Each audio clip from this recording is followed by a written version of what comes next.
하나님께서 우리에게 주시는 말씀은 구약성경 시편 105편 23절에서 45절 말씀입니다. 이에 이스라엘이 애굽에 들어가며 야곱이 함의 땅에 나그네가 되었도다. 여호와께서 자기의 백성을 크게 번성하게 하사 그의 대적들보다 강하게 하셨으며 또 그 대적들의 마음이 변하게 하여 그의 백성을 미워하게 하시며 그의 종들에게 교활하게 행하게 하셨도다. 그리하여 그는 그의 종 모세와 그의 택하신 아론을 보내시니 그들이 그들의 백성 중에서 여호와의 표적을 보이고 함의 땅에서 징조들을 행하였도다. 여호와께서 흑암을 보내사 그곳을 어둡게 하셨으나 그들은 그의 말씀을 지키지 아니하였도다. 그들의 물도 변하여 피가 되게 하사 그들의 물고기를 죽이셨도다. 그 땅에 개구리가 많아져서 왕의 궁실에도 있었도다. 여호와께서 말씀하신즉 파리 때가 오며 그들의 온 영토에 이가 생겼도다. 비 대신 우박을 내리시며 그들의 땅에 화염을 내리셨도다. 그들의 포도나무와 무화과나무를 치시며 그들의 지경에 있는 나무를 찍으셨도다. 여호와께서 말씀하신즉 황충과 수많은 메뚜기가 몰려와 그들의 땅에 있는 모든 채소를 먹으며 그들의 밭에 있는 열매를 먹었도다. 또 여호와께서 그들의 기력의 시작인 그 땅의 모든 장자를 치셨도다. 마침내 그들을 인도하여 은 금을 가지고 나오게 하시니 그의 지파 중에 비틀거리는 자가 하나도 없었도다. 그들이 떠날 때 애굽이 기뻐하였으니 그들이 그들을 두려워함이로다. 여호와께서 낮에는 구름을 펴사 덮개를 삼으시고 밤에는 불로 밝히셨으며 그들이 구한즉 메추라기를 가져오시고 또 하늘의 양식으로 그들을 만족하게 하셨도다. 반석을 여신즉 물이 흘러나와 마른 땅에 강같이 흘렀으니 이는 그의 거룩한 말씀과 그의 종 아브라함을 기억하셨음이로다. 그의 백성이 즐겁게 나오게 하시며 그의 택한 자는 노래하며 나오게 하시고 여러 나라의 땅을 그들에게 주시며 민족들이 수고한 것을 소유로 가지게 하셨으니 함께 읽겠습니다. 시작. 이는 그들이 그의 율례를 지키고 그의 율법을 따르게 하려 하심이로다. 할렐루야. 아멘. 오늘 말씀은 이스라엘이 한 민족으로 형성되는 내용을 역사적인 사건을 나열하면서 기록하고 하나님을 찬양하는 내용이 기록되어 있습니다. 오늘 이 말씀을 통하여서 우리가 알 수 있는 몇 가지가 있습니다. 첫째로 알 수 있는 것은 하나님이 하나님의 백성을 번성하게 하십니다 라는 것입니다. 하나님이 하나님의 백성을 번성하게 하십니다. 우리 24절 말씀 같이 읽도록 하겠습니다. 시작. 여호와께서 자기의 백성을 크게 번성하게 하사 그의 대적들보다 강하게 하셨으며. 아멘. 오늘 말씀은 하나님께서 하나님의 백성들을 특별히 번성하게 하셨다, 크게 번성하게 하셨다라고 고백하고 있습니다. 여러분, 우리는 하나님께서 이스라엘 백성들을 건져내신 이야기를 잘 알고 있습니다. 출애굽 사건은 이스라엘 백성들의 믿음의 근원이 되었습니다.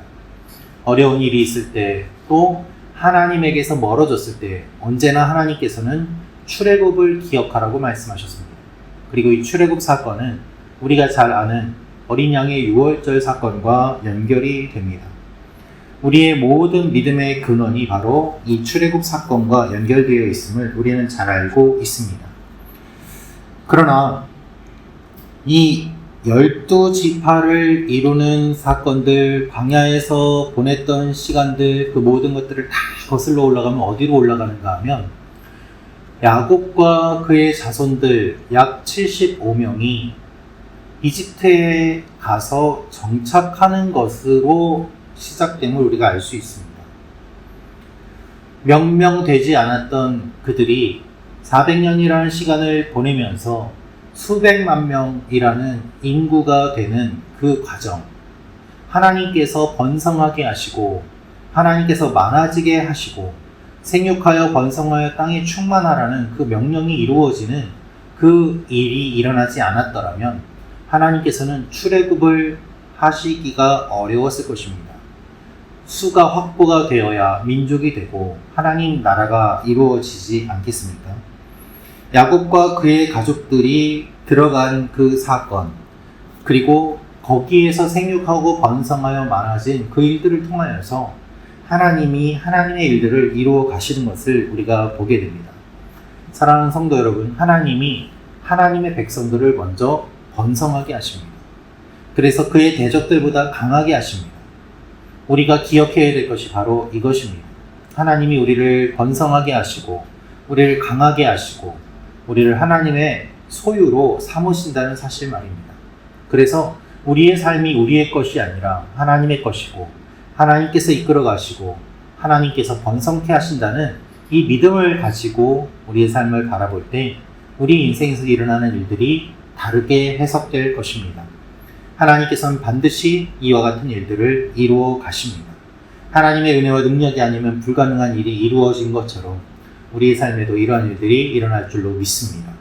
그래서 요한계시록에 보면 14만 4천 명이 구원받는다고 되어 있는데 14만 4천이라는 수는 단순히 그 14만 4천 명이라는 의미가 아니라 많다는 뜻의 12 곱하기 12 곱하기 1000이 곱해져서 14만 4천이 되는 것입니다. 그것이 하나님께서 하나님의 백성들을 번성하게 하고 많아지게 하고 그 많은 백성들을 온전히 구원할 것이라는 의미가 담겨있는 내용이 요한계시록의 그 숫자로 표현이 된 것이죠. 하나님께서는 지금도 많은 백성들을 구원하십니다. 지금도 구원하기 위하여 쉬지 않으십니다. 온 열방에 하나님의 백성들이 많아지는 일들이 일어납니다. 그것을 기대하며 기도하며 나아가는 여러분과 제가 되기를 원합니다. 두 번째로 알 수 있는 것은 이해할 수 없는 고난 속에서도 약속을 이루시는 하나님을 믿어야만 합니다. 라는 것입니다. 이해할 수 없는 고난 속에서도 약속을 이루시는 하나님을 믿어야만 합니다. 우리 시편 105편 37절 말씀 같이 읽도록 하겠습니다. 시작.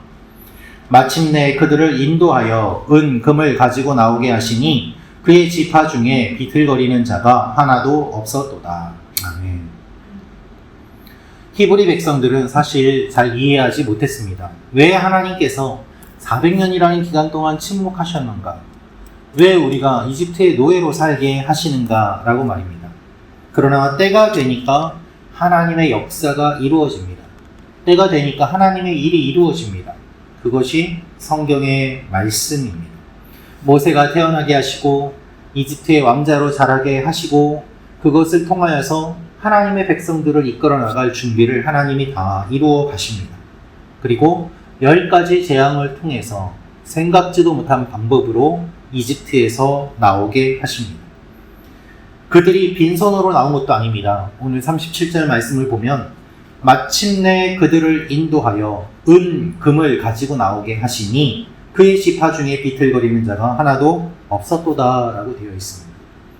빈손으로 나온 것이 아니라 당당하게, 담대하게 이집트 사람들이 가지고 있던 것들을 요구하고 은과 금을 가지고 나옴으로 말미암아 이들이 광야에서 하나님께 예배를 드릴 때 여러 예물을 만들 수 있었고 그리고 풍성하게 지낼 수 있었음을 하나님께서는 말씀하고 계십니다. 모두 다 강건하고 담대하게 하시고 아무것도 없는 광야에서 먹을 것과 마실 것을 제공해 주시고 그 광야를 40년 동안 걸어도 옷이 헤어지지 아니하고 발이 부르트지 아니하고 하나님께서 끝까지 신실하게 인도해 주심을 우리는 보지 않습니까? 그래서 고난 속에서 지낼 때는 힘들었지만 하나님께서 하실 일을 기대하고 믿으며 끝까지 하나님의 백성으로 서야 하는 것입니다. 하나님께서는 고난 중에서도 우리를 잊지 않으시고 하나님의 약속을 반드시 이루십니다. 그리고 풍성하게 하십니다. 우리의 삶 가운데 어렵고 힘든 일이 있다고 하더라도 우리가 끝까지 믿음을 포기하지 아니하고 이 땅에서의 경주를 완주할 때 하나님께서는 우리를 기뻐 받아주시고 놀라운 것들을 예비하시고 그것을 우리에게 주십니다. 이것을 바라보며 오늘도 믿음을 지키며 나아가는 여러분과 제가 되기를 원합니다. 마지막으로 알 수 있는 것은 우리가 받은 은혜에 합당한 삶으로 응답해야 합니다라는 것입니다.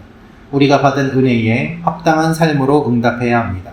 우리 시편 105편 44절 45절 말씀을 다시 한번 같이 읽도록 하겠습니다. 시작. 여러 나라의 땅을 그들에게 주시며 민족들이 수고한 것을 소유로 가지게 하셨으니 이는 그들이 그의 율례를 지키고 그의 율법을 따르게 하려 하심이로다. 할렐루야. 아멘. 하나님이 이스라엘 백성들을 인도하시고 좋은 것을 주십니다. 소유를 얻게 하십니다. 이것은 이스라엘이 노력해서 얻은 것이 아니라 하나님의 은혜로 받게 되는 것입니다. 하나님이 전적으로 주도하십니다. 가나안 땅을 내가 너희에게 줄 것이다.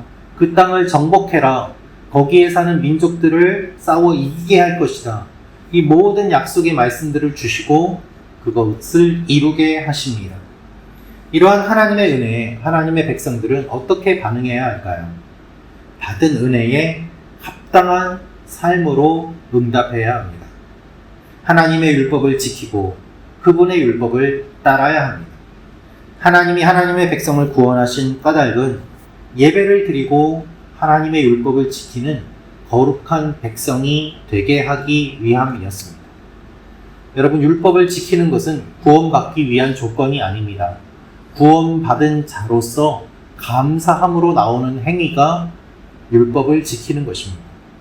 내가 구원받은 존재니 하나님의 말씀을 사랑해서 그 말씀이 나의 삶에 이루어지도록 자연스럽게 율법을 지키고 따르는 삶이 되는 것이죠. 하나님의 궁극적인 목적은 우리를 죄의 노예 상태에서 건져내는 것만이 아니라 우리가 자유를 가지고 하나님의 뜻을 사랑하고 주님의 말씀에 순종하며 사는 거룩한 백성이 되게 하기 위함입니다. 억지로 우리를 불러내서 하나님의 일을 시키기 위해 우리를 노예처럼 부리기 위해서 그렇게 이집트에서 건져내신 것이 아니라 우리를 자유롭게 하시고 하나님의 자녀 되게 하시고 주님 안에서 기쁨을 누리며 그렇게 살도록 하나님이 우리를 구원해 주셨습니다. 그러므로 더 이상 죄의 노예가 아니라 하나님의 자녀로서 풍성하게 기쁨 안에서 하나님의 말씀을 지키며 살아가는 그 일들이 일어나게 되는 것이죠. 억지로 이것을 지키지 않으면 벌받아 이러한 태도가 아니라 하나님을 사랑하는 마음으로 기꺼이 순종하며 나아가는 일들이 우리 가운데 일어나기를 원하십니다. 그것을 보여주신 분이 예수님입니다. 예수님이 십자가까지 지시도록 순종하신 그 이유와 원인은 하나님을 사랑하기 때문이고 삼위일체 하나님의 완벽한 사랑 안에 거하셨기 때문입니다. 우리도 이 주님의 은혜에 반응하며 사는 오늘 하루가 되기를 원합니다. 주님이 우리를 기다리십니다. 때로는 넘어지고 어렵더라도 하나님의 말씀 안에서 자유를 누리며 주님의 말씀을 우리가 경험하며 살아가는 오늘 하루가 되기를 주님의 이름으로 축원합니다. 기도하겠습니다. 참 좋으신 아버지 하나님, 하나님께서 우리에게 이루신 일들을 기대하고 또한 기억하며 나아갑니다.